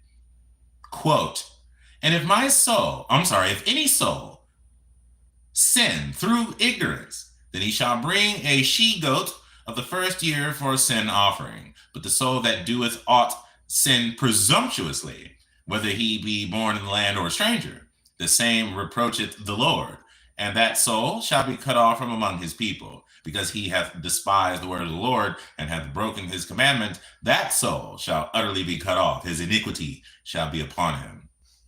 That was Numbers 15:27 and 30-31. Strong language. There is accidental sin and there's deliberate sin, though it seems that the former should hardly count as a sin. In any event, the passage that immediately follows this clarification shows what happens to a person who deliberately breaks the Sabbath. And while the children of Israel were in the wilderness, they found a man that gathered sticks upon the Sabbath day. And they that found him brought him unto Moses and Aaron, and unto all the congregation. And they put him in ward, because it was not declared what should be done to him. And the Lord said unto Moses, the man shall be surely put to death. All the congregation shall stone him with stones without the camp. And all the congregation brought him without the camp, and stoned him with stones, and he died, as the Lord commanded Moses. This is clear. Don't pick up sticks on Saturday. If you pick up sticks, God's followers will pick up stones. Is this a good guide for morality? When I was a child, each year my family would spend weeks camping in the mountains of California. My brothers and I had the job of picking up kindling wood for the fire. This often happened on the weekend. Didn't my born again parents read the Bible? The man who was stoned to death was likely gathering firewood to cook food to feed his family, and he was the one acting morally. Some believers assert that these primitive Old Testament laws are no longer relevant and have been superseded by Jesus. But that proves the point. Okay, if they use such an argument, they are admitting that at least part of the Bible is not acceptable for today's society. How many of us stop and think what day of the week it is before we pick up sticks? However you interpret it, the 15th chapter of Numbers is still in the Bible. The Sabbath law is still in the Ten Commandments, and we see no condemnation of such barbarism, no moral outcry, no denunciation by Christians of these shameful acts committed by their quote-unquote loving God in the quote-unquote good book. We see no pages being torn out of Bibles with disgust. What if an Ayatollah were to command the execution of a person who picked up sticks on an Islamic holy day because it offended Allah? What would we think of such bloodthirsty, immoral arrogance? In dealing with such troublesome scriptural issues as capital punishment for picking up sticks on Saturday or Sunday, according to the Christian Sabbath, some liberal Christians will agree that portions of the Bible are now outmoded. The text should not be taken literally, they claim. We should seek instead the spiritual lesson that underlies the specific example. That would be like saying, I'm going to teach you a lesson about obedience by telling you that I killed someone. Don't worry about the violence or that person's life because I love you and want you to learn how righteous I am.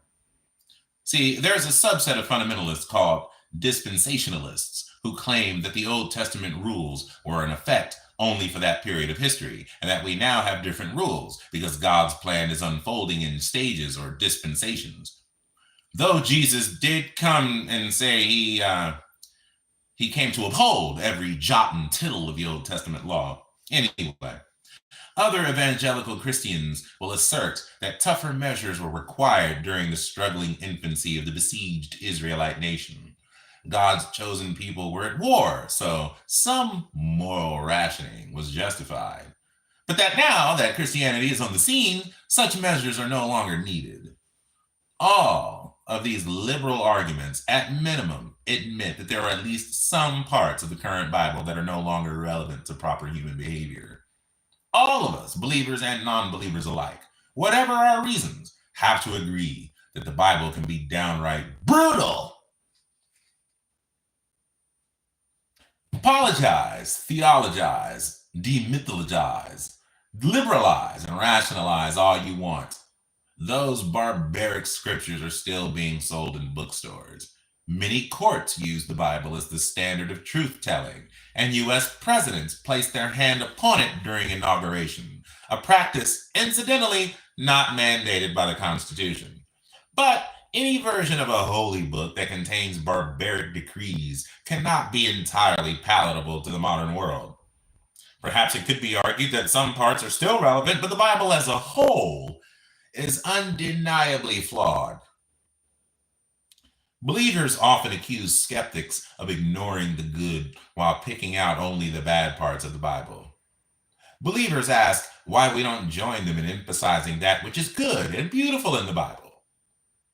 Now, this might appear to be a fair question until it's turned around and we ask them why they don't join us in denouncing the ugly parts. Then they don't see the questions as being quite so fair. Suppose you invited me over to your house to see your beautiful garden. Here, look at this beautiful iris, you might say.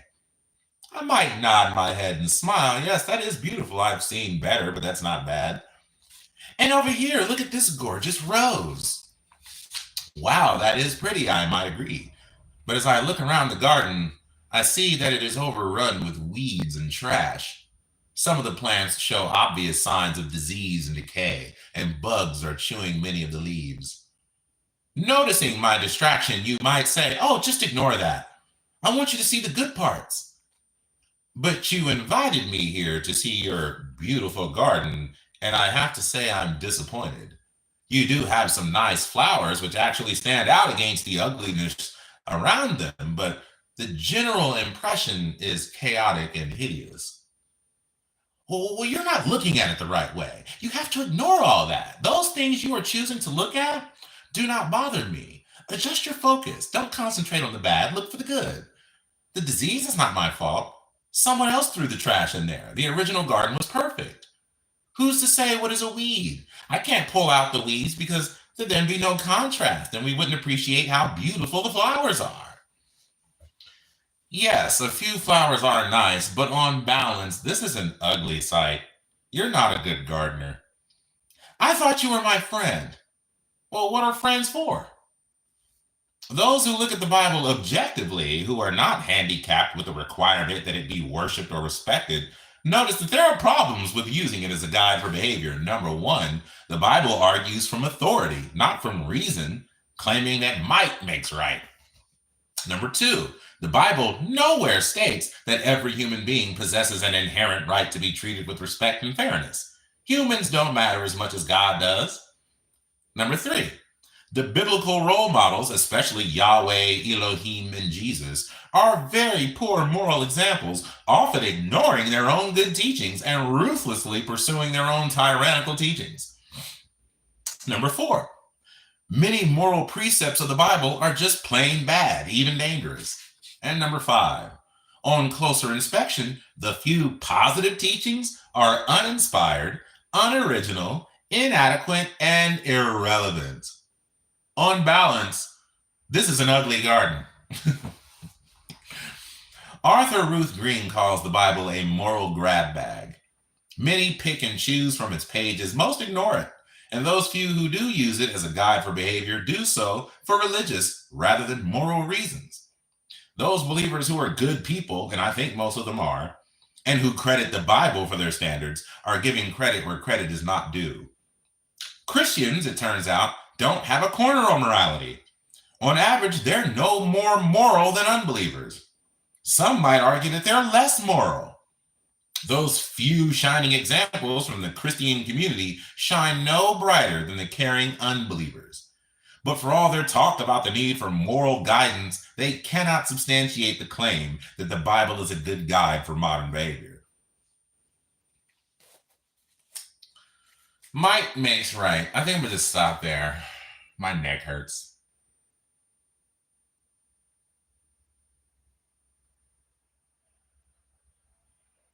Plus, I want to make some coffee. Maybe roll another blunt. Make some more content, you know? And then read the rest of this. I want to read it outside, but it's too cold outside. Ohio is lame. But it's still better than Florida. So, whatever. All right, man. I'm out of here, you guys. I'm going to be looking forward to whatever shows come on today. Either Jimmy's show or The Line or, you know. I don't really watch the Atheist Experience anymore. Mostly because I was only watching it for Matt. And once Matt wasn't on there no more, I'm like, well, I guess I'm done. Like, I still like J Mike. You know what I'm saying? I still fuck with Forrest. You know what I mean? I still like, what's the big guy's name? I'm trying to think of his name. Because Matt used to always be like,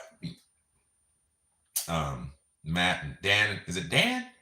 Fuck, I can't remember his name. Make a short with Bee Gees. Bear, I've already done it.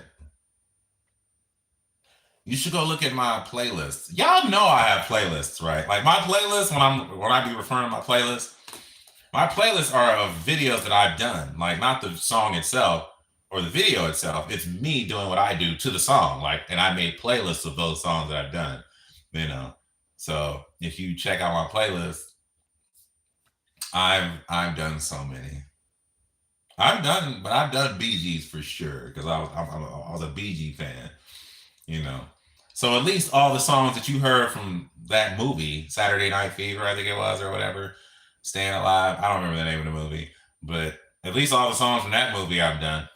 Well, maybe not all of them, but I've definitely done Saturday Night Fever. I've done Stand Alive. I think More Than a Woman. Like, yeah, I've done some BGs. I think I have. Like, I feel like I have. They would have been a long time ago, but I feel like I have. Like, motherfuckers be asking me to do motherfuckers be asking me to do songs that like I already did. But that's only if they don't just check out my playlist, or maybe they don't know about my playlist. You know what I mean? But I mean, I ain't like mad or nothing. I'm just saying. Stay alive. That's what it's called. Oh, okay. Who is God? What you mean, Charles? I'm God, son. Worship me, bitch. Worship me. I am your God. No one's on. What do you mean no one's on? Oh, wait, no one knows. John Travolta was in it. Yeah. That's the one I'm talking about. The only thing you call life is actually consciousness. I don't know what you're talking about. If you claim to know God, you're too ignorant. You're too arrogant. You meant to say you were too ignorant, or arrogant rather, not your. I'm smoking with you, Dade. Wake and bake. Ah, shit, Brandy, man. Hold on, dog. You ain't smoking with me. Hold on, let me light one of these roaches so that we can be smoking together. Hold up. Look at my love. Right. This ash, but these my roaches. And then I got the bag. And then that grinder. And then I got this grinder.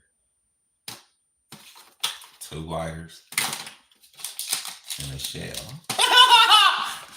I got the starter kit. Oh, shit! I got the starter kit. That's what it looked like.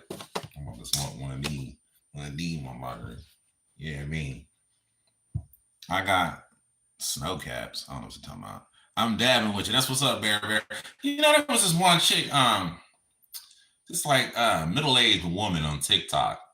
And like, I think dab might have been in her name or something, but like she was always dabbing. Like that's her thing. It's like Mama something. I can't remember, but she was like a big follower of mine on TikTok when I was on TikTok. I think she's still on TikTok for real. But yeah, it just made me think of her when you was like, I'm dabbing. I'm like, she used to always dab. I don't even know, truth be told, I don't even know what dabbing is, son. Like I ain't never did it. I never seen anyone do it. I fuck with Shatter before, you know what I'm saying? Even though I don't really give a fuck about Shatter. You know what I'm saying? Maybe I'm just original. I just want to smoke the regular shit. I don't need like all this extra, you know what I mean? Does that make me old? I don't know. No, I'm just, when it comes to weed smoke, I guess I'm conservative. Like I just like to do shit the old school way. You know what I mean? Roll the shit up and light that shit, B. Or put it in a bong. I also have a bong. You know what I mean? I need to clean that bitch out.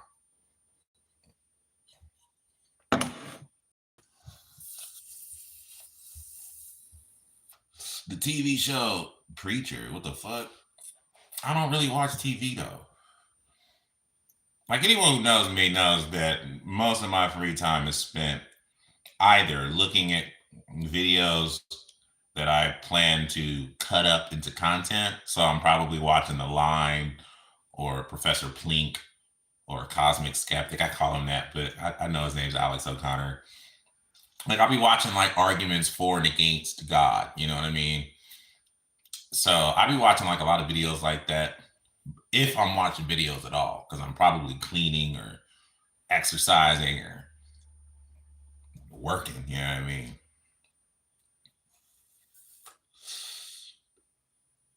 I mean, because, man, your wife is awesome. I mean, she prefer to smoke it the way I do, you know. Do you watch SpongeBob? Did you not just hear what I said? I barely watch anything. You know what I'm saying? Whatever I watch is informational and educational. I almost watch nothing that is just entertainment, you know. Almost nothing. You know. I say almost because I do sometimes watch Bob's Burgers, but it's very infrequent. You know what I mean? Most of the time I read the book, you know what I mean? Like I would much rather read a book.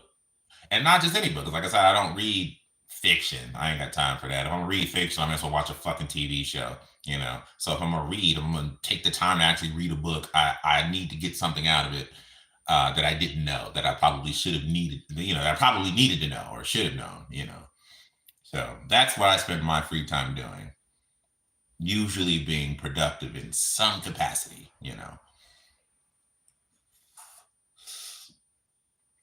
Have I listened to what? I feel like you fuck with the chat pile. I'm not even sure what that is.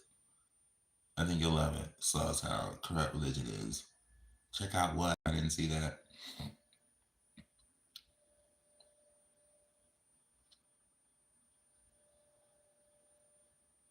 On to the hash for me now. That's what's up, Brandy. This is a little ass roach. I'm trying to like make the most of this motherfucker. Cause I'm trying to roll up another one yet. You know what I mean? I got a whole fucking day ahead of me.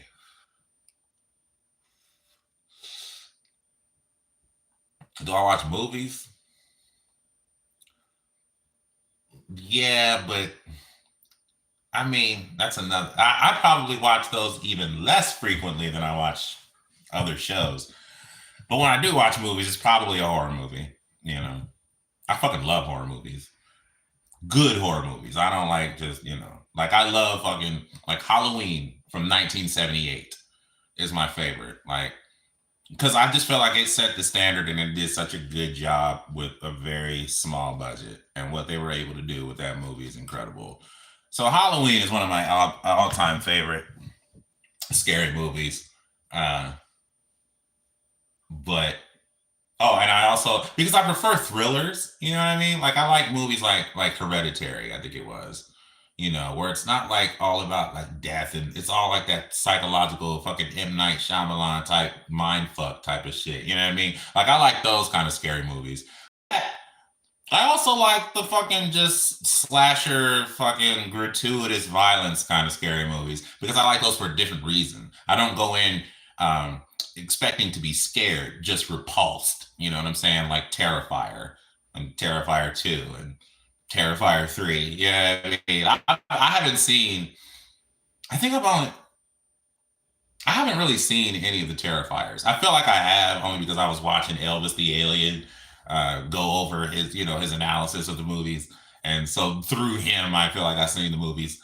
Though that's not good enough because he had to censor a lot of the gore, for his channel. So that still provides me the impetus to go and seek out the movies and watch them on my own. But I haven't done that yet. So, but I plan to. But the last movie I feel like I saw, I don't know. I sometimes watch random ass movies, like sometimes, but it's been a minute since I've like just watched movies. Like I feel like I'm wasting time. Like when I'm just sitting there staring at a screen, I feel like I could be doing some push-ups right now, or I could be reading a book and learning some shit right now while I'm just being fed visual candy. It's like I could be doing something productive. So, like right now, I don't feel like what I'm doing right now is productive. But in a way it is, because I feel like maybe some shit I'm saying or some of the shit that I read might make a motherfucker think. Who knows? Maybe not in this right now, but like maybe motherfuckers watch this later. Assuming anyone does. Just saying. My partner watches a lot of series and movies. I'm not paying attention for the most part. I hear you. That's a Leo. Okie dokie. My favorite movie is Halloween. My favorite movie is Hackers. Okay. From 1990, whatever the fuck. That's my favorite movie of all time. Like, and that's an easy one. Like, I have other movies that I really like, but that movie is just, I don't know. I'm obsessed with it. The first time I watched it when I was a kid, when I was living at home with my mom, I watched it 11 times consecutively. It would end and I would rewind, because that was a thing back then, rewind the tape and then watch it again. And I did that 10 times after the initial watch. Like I was fucking obsessed. But I kind of have an obsessive personality anyway, like, which I didn't realize till way later in life. And then I had to think back on how like on certain, events in my history. And I was like, wait a minute. Yeah, that was obsessive then. I've always been obsessive. Holy shit. Where I just like will run something into the dirt if I'm interested in it, you know? So like reading for me, like just became one of those things where it's like I started reading maybe like a little over a year or so ago. Where before that, I wouldn't read shit. I didn't read a single fucking nothing. You know what I mean? Like I just movies, TV, music, just video games. And then I started reading and I started learning, and I was like, yo, what the fuck? You know what I'm saying? Like I started finding out some real shit about everything around me and everything I've been taught and told. And I'm like, wait, what the fuck? And that started with Manufacturing Consent by Noam Chomsky. And then from there, it was just off to the races. I started getting book after book after book after book. Like I need to know. Tell me again. And I would read the book 2 times, 3 times, 4 times, 5 times. Like I can't believe what I'm hearing. You know what I mean? Like not so much I can't believe it, but just like I'm so astonished that like this has all just sort of been out there and I've not been paying attention, I guess. You know what I mean? I was too distracted, as was the goal. Like that was the plan all along. They wanted you to be distracted. They wanted you to not really pay attention. And then if you started to like feel like the system was somehow not working in your favor, well, they already had that worked out too. They were like, oh, eventually they're going to notice that economically they're feeling the crunch. So we have to give them a boogeyman. You know what I mean? So let's make it communists or socialists. But now more recent, or Satanists. But now more recently, it's been gay people, LGBT people, trans people, leftists, black people, immigrants, and not even all immigrants, just the border crossing brown immigrants, just those. Those are the problem, So it's just been more of that, you know what I mean? They keep making us peasants believe that other peasants are the source of our economic woes, as opposed to those who are really in charge, really causing all of our problems. And they go by Democrat or Republican, you know what I mean? And they're in Washington, serving the interests of the capitalists, the corporations, the business owners, the oil lobby, the gun lobby, the food lobby, the bank lobby, all the lobbies, you know what I mean? They're out there working on their behalf while meanwhile lying to you like, no, we're working for what's best for America. We're doing what's best for Americans. Okay. And we're asking all the right questions and so on and so forth. And it's like, no, you're not. Y'all have one interest and one interest only. Okay. And that's profit. Period. That's all you care about. They don't give a fuck about the country, nationalism, us being the good guy or the bad guy. It doesn't fucking matter. Does the money come to me? And if so, then you can think whatever you want. As long as you don't think that I'm the source of your problem. I need you to not think that, because otherwise, you might demand that I stop being an asshole. You might start saying shit like tax the rich and shit like that. And we can't have that, damn it. Your problems are directly as a result of ex-president. You know what I mean? Like that's what they want us to believe. Like, oh, your problems are because there was a Republican in office. Your problems are because there was a Democrat in office. Your problems, it was the last president or whatever. Like it's always gonna be like they always want you to think, no, it's not. If all we gotta do is get this guy in office.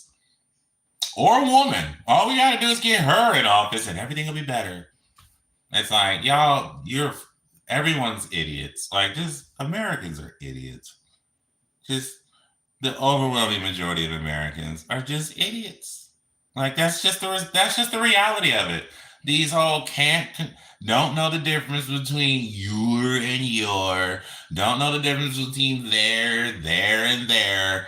You know what I mean? They think Kamala Harris is a communist because clearly they don't understand Kamala Harris's positions or communism. They somehow think Trump is for the people, yet when was the last time a billionaire has ever been on the side of the people? But whatever, you know what I mean? Just believe whatever you want to believe.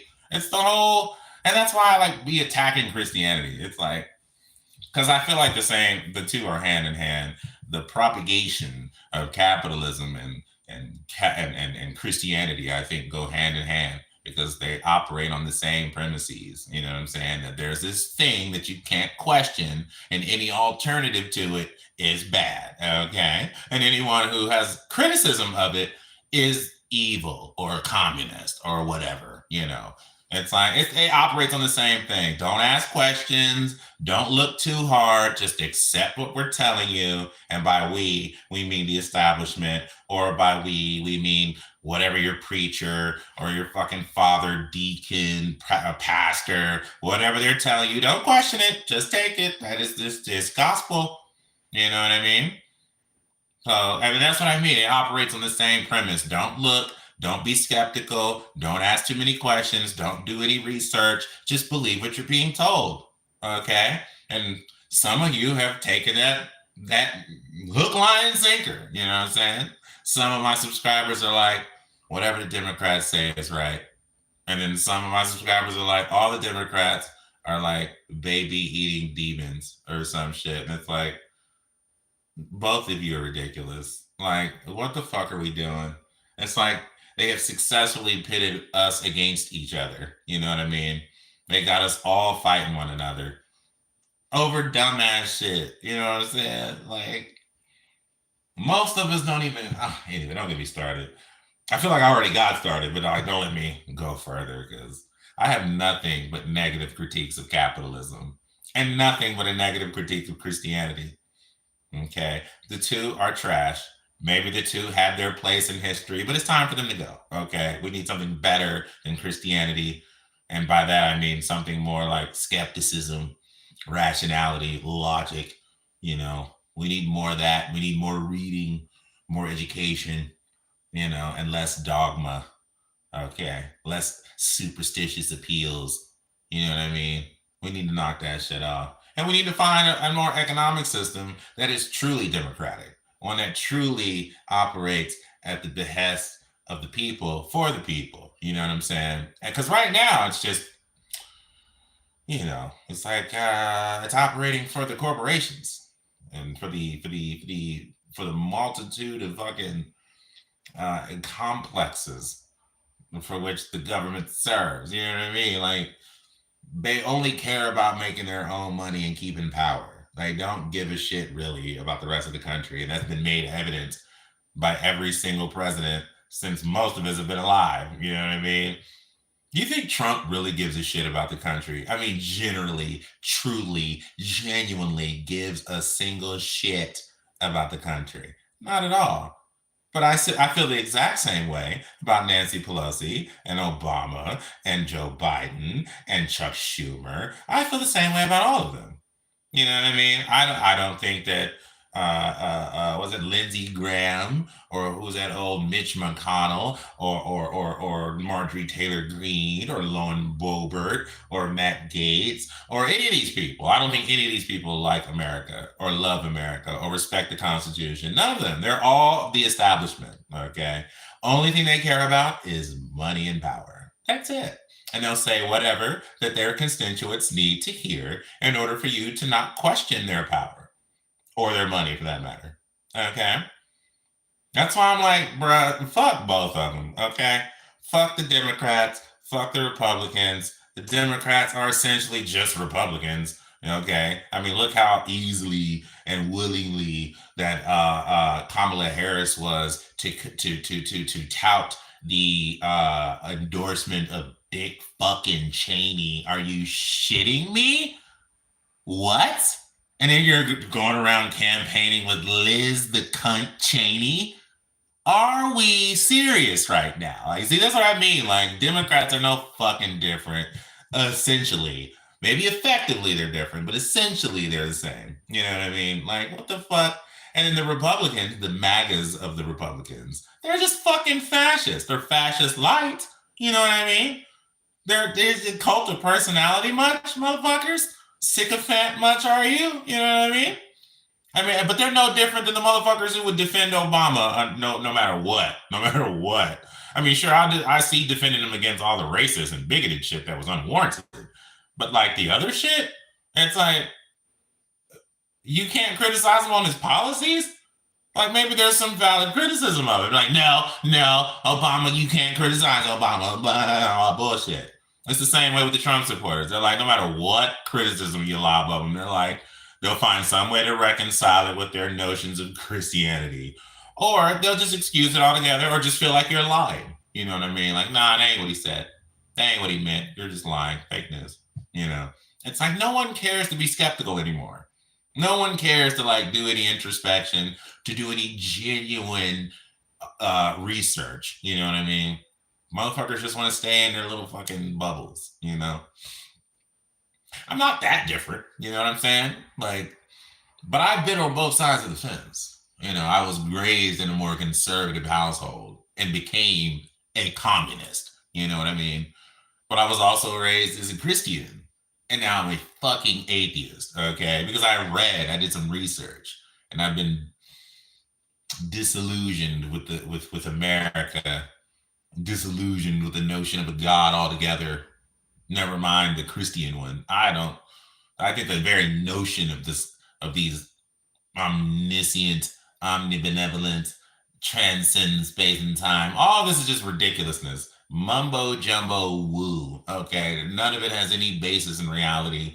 None of it is scientifically, empirically substantiated. It's all just blah, blah, blah, blah, blah. Okay. It's not real. Like, anyhow. Just like meritocracy is a myth. Okay. The whole if you work hard, you get ahead. That is a myth. Myth. It's not, it's more of an illusion than free will. At least free will, you feel like, yeah, I feel like I wanted to do that, and I straight up did that. I have free will. So I can see why motherfuckers feel like free will is more than an illusion and it is something actual. You know what I mean? Although it's just a fucking illusion. Okay. I'm just saying. But the notion of meritocracy, you don't really feel that. You know what I'm saying? You might subscribe to the whole if you work hard and play by the rules, you'll get ahead and succeed in life in this capitalist neoliberal hellscape that somehow you'll get ahead. Okay. But you don't really feel that. You know what I mean? Like, you know how many motherfuckers you probably know, if not yourself, have worked hard, played by the rules, and still ain't really get that far ahead. When I say ahead, I'm not saying you won't get a promotion or some shit. Is that really getting ahead, motherfucker? Ahead of what? What do we even mean when we say that? I'm getting ahead. Ahead of what? You know what I mean? What do you mean by this? Okay. Because I would take getting ahead, even if we're loosely using the term, to just mean that I'm able to meet all of my financial obligations. I'm able to reproduce myself every day without any real problem. And on top of that, I'm able to have some extra left over for frivolous nonsense. Okay. I don't know take that back. I don't know too many people who operate that way. Like, most people I know are struggling to get from one check to the fucking next. You know what I mean? Most motherfuckers I know need to get a loan or borrow some money from someone, or you know what I mean? Like, or already getting in advance on their upcoming check today so they can have some money today, which just deducts that amount from their upcoming check, thereby making their upcoming check even smaller and then keeping them in a cycle of having to do that same shit every fucking paycheck. You know what I mean? Like, that's most people I know. Most people I know are financially just on the edge of precarity. You know what I mean? Every day is a struggle financially, myself included. Like, that's what I mean. I know the struggle. Okay. For any one of you who are under some illusion that I fucking make money off YouTube, you're out of your fucking mind. They've already told me a while ago, like, we can't monetize your channel. You be smoking and shit. Okay. Smoking cigarettes and smoking what we can only assume is some illegal substance, you know, that may not exactly be legal in all states, you know. And because of that, they won't monetize my channel. And that's fine. I still do this regardless if I get paid or not. Okay. I still have a regular job. And if any of you who follow me long enough have seen my lives at work, my job is probably harder than half the people who watch this, you know. I'm hammering all fucking day, you know, hammering, twisting screwdrivers and fucking wrenches and compress machines and all kind of carrying on. You know what I mean? Like, because I work in manufacturing. I work in a warehouse, motherfucker. You know what I mean? It's like, so I still got to do that. You know what I mean? So I'm still working like everybody else. You know, just having 50-something thousand subscribers don't give me not a dime more. You know, I don't get any money from YouTube. I don't have a sub. Well, what's the other thing? Like sign up for my Patreon. I don't have a Patreon. Okay. I'm probably one of the only YouTubers that do this shit just for fun. I'm doing it just for you. You know what I mean? And you want to see this shit? Bet. You waiting for the excuse me? It's here it is then. You know what I mean? You want to hear the laugh? I'll give you the laugh, you know. Like I'm literally doing it for the fans, for the people who just enjoy what I do. It's like, where you go? You know. I don't receive any financial compensation for this shit at all. Not from Google, not from YouTube, not even from the fans. Like I get no financial shit out of this. You know what I mean? So it just is what it is, dog. I done said a lot. I can't even tie all the shit together. I was talking about meritocracy and how that's a myth, you know, because it's true. I've told a story before about how I was like, when I was working at Walmart in their OGP department, and how I was being praised by literally everyone. Well, almost everyone. Everyone who mattered, you know. They're all just like, dude, you're fucking killing it out here. Like, your pick numbers are incredible. You're always above average. Like, so on and so forth. Like, you're just killing it. But not once did they want to offer me a raise. Or even when I asked for one, was like, bro, I'm killing it out here. Like my numbers are better than literally everyone in the department who does this.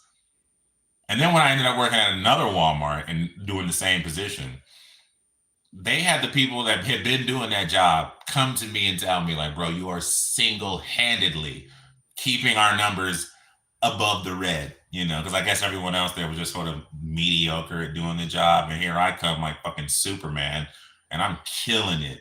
Not only am I doing it fast and accurate, I'm doing it like I'm taking other steps that like considers the person who has to take the bags from my cart or from the fridge and then put it into the cart back again and then to the person's car and then from the car to the house or to up the stairs. They have to, I'm even considering that in the way I'm bagging this shit and even doing that in record time. So it's not like this extra time I'm taking to, you know, to be this meticulous and careful is at the expense of getting it done quickly. Like, no, I was still killing it, still doing it fast.